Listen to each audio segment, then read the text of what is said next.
Luke yang seorang stuntman motor di karnaval, tidak sengaja ketemu sama mantannya yaitu Romina, yang sekarang sudah punya pasangan lagi yaitu Coffee. Luke juga baru tahu kalau ternyata dia punya anak sama Romina, karena sebelumnya dia pergi ninggalin Romina untuk pergi tur karnaval. Luke akhirnya berhenti dari karnaval karena ingin dekat sama anaknya. Tidak lama kemudian ia dapat kerjaan di bengkel milik Robin. Luke yang ingin menafkahi anaknya itu, minta tambahan kerjaan ke Robin. Robin menawarkan kerjaan yang dulu pernah ia lakukan yaitu merampok bank. Luke yang awalnya ragu, akhirnya mau melakukan sesuai rencana Robin, di mana Luke yang akan mengambil uangnya lalu kabur dengan motor dan masuk ke truk yang dikemudikan Robin. Mereka pun berhasil melakukan beberapa perampokan. Uang hasilnya itu Luke gunakan untuk Romina dan anaknya Jason. Luke juga membelikan tempat tidur bayi, tapi Coffee tidak senang karena Luke masuk ke rumahnya tanpa izin darinya. Coffee meminta Luke pergi, tapi Luke malah menyerangnya. Luke akhirnya dipenjara, tapi bebas setelah Robin membayarkan uang tebusan. Luke pun memberikan seluruh uangnya kepada Romina untuk masa depan Jason. Luke kemudian mengajak Robin untuk merampok beberapa bank lagi, tapi Robin menolak. Dalam keadaan marah dan kepepet, Luke akhirnya merampok bank sendiri, tapi tidak berjalan mulus. Ia pun cepat dikejar polisi, motornya terjatuh, dan akhirnya lari ke salah satu rumah.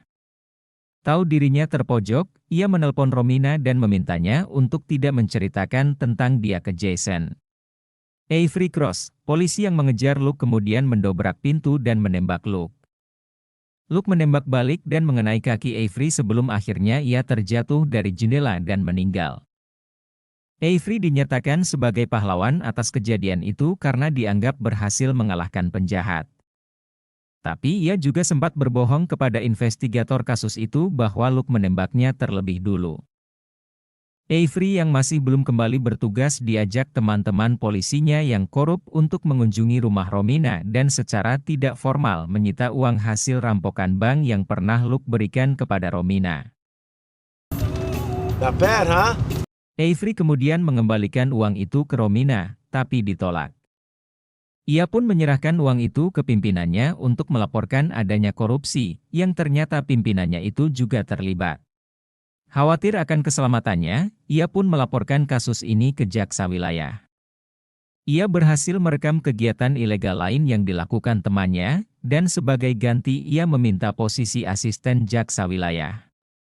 15 tahun kemudian, Avery mencalonkan sebagai jaksa agung New York. Anaknya, AJ yang selama ini tinggal bersama mantan istrinya meminta untuk pindah bersama ayahnya itu. Avery pun memindahkan AJ ke sekolah yang baru. AJ yang tidak kenal seorang pun, berkenalan dengan Jason tanpa mereka tahu sejarah dari ayah mereka. AJ dan Jason kemudian ditangkap karena kepemilikan obat terlarang. Avery yang menjemput AJ dari penjara mengenali nama Jason dan meminta AJ menjauhinya. Jason yang penasaran tentang ayahnya bertanya ke Coffee, karena Romina tidak pernah menjawab. Berbekal nama yang diberikan Coffee, Jason mencari tahu masa lalu ayahnya. Ia pun mengunjungi bengkel Robin untuk mengetahui lebih banyak. Di sekolah, AJ mengundang Jason untuk datang ke pesta di rumahnya. Di sanalah Jason melihat foto ayah AJ yang ternyata adalah polisi yang menembak ayahnya. Dalam keadaan mabuk, mereka berkelahi sampai Jason masuk rumah sakit. Setelah keluar dari rumah sakit, Jason langsung membeli senjata dan mendatangi rumah AJ. Setelah membuat AJ tidak sadarkan diri, ia memaksa Avery yang baru datang untuk mengemudi ke hutan. Di sana Avery menangis dan meminta maaf. Jason meninggalkan Avery setelah mengambil dompetnya, dan menemukan foto Luke yang diambil Avery dari loker barang bukti. Beberapa waktu kemudian, Avery memenangkan posisi Jaksa Agung New York, merayakannya dengan AJ di sisinya.